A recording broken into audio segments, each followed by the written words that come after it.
What's the most satisfying act of revenge that you've ever experienced? Once, in first grade, I took off my shoe because I had a rock in it. For no reason other than this kid was a huge asshole.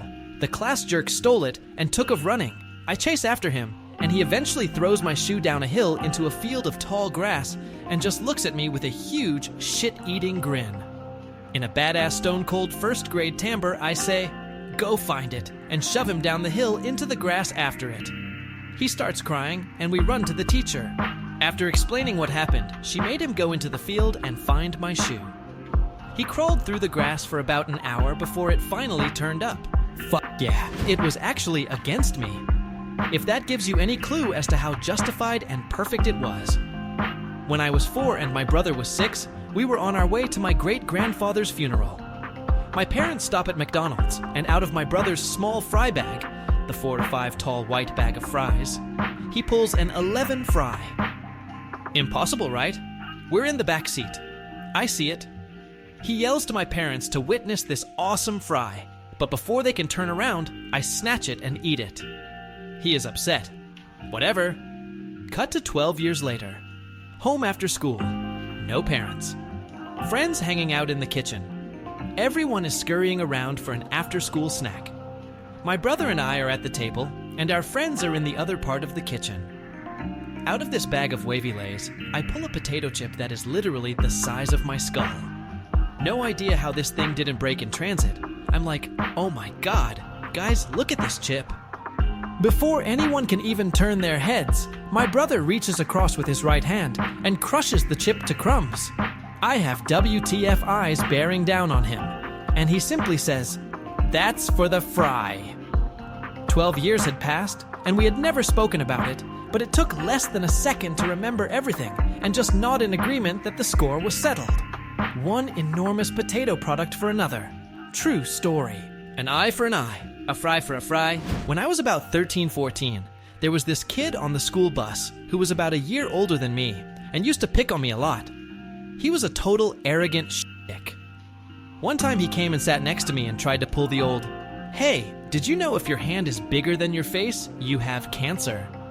Basically, the idea is, you get the person to then hold their hand right against their face, and then you hit their hand, causing them to hit themselves in the face. I wasn't falling for it, so he puts his hand against his own face in order to try and show me what to do. What do? Turn his own prank against him and smack his hand into his face. His nose starts bleeding quite badly. God, that felt good. At my school, we had a douchebag who liked to stand next to his locker talking to one of his friends, and when someone got too close to it, he'd slam it open into their face. As there were no cameras near this hallway, it was always dismissed as an accident. Anyways, one day he felt the need to open it into my best friend's face. Gave him a bloody nose and almost broke it. Now, as I'm sure you all would be, I was pissed off. So the day my friend got back, the douche felt the need to approach him to apologize about hitting my friend. Luckily, my locker was located between my friend and the other kid. When I saw I could do it, I casually unlocked my locker, waited for him to get close to it, and slammed it into him. Broke his nose and dented the locker. Revenge is sweet. So, when you say he apologized, do you mean he was trying to mess him up more? Or did he just do it poorly? He was forced to apologize by a teacher, but he said it extremely sarcastically. Was really just being an asshole. For years and years in late elementary school and most of middle school, this one kid would just bully me constantly. Towards the end of 8th grade, it had gotten pretty bad, and I really just wanted it to end. Let's call him Chris.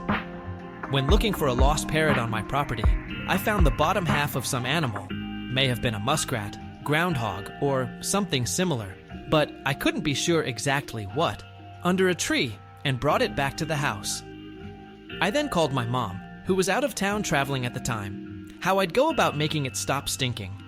This was before I could really just Google it. She wouldn't really help me, because I wouldn't tell her why I wanted to disinfect a dead rodent, but I let it sit out in the sun. This was late May, for a few days, and that killed most of the bugs and whatnot. I then wrapped it up in butcher paper and put it in a paper bag. I then wrote, "Dear Chris, you forgot your lunch this morning. Love, Mom," on it. Chris always brought a bagged lunch into school every single day. In the morning after the first class period started, I went to his locker. No one locked theirs, and put it in his locker. After first period, you could hear the screech from the floor below. Along with everyone else, I ran towards the sound and saw Chris walking down the hallway sobbing. I didn't do much to hide the fact that I did it, and was given a day of in-school suspension. The principal didn't find the humor in negotiating for a half day, since it was only half a rodent. Chris never really messed with me after that.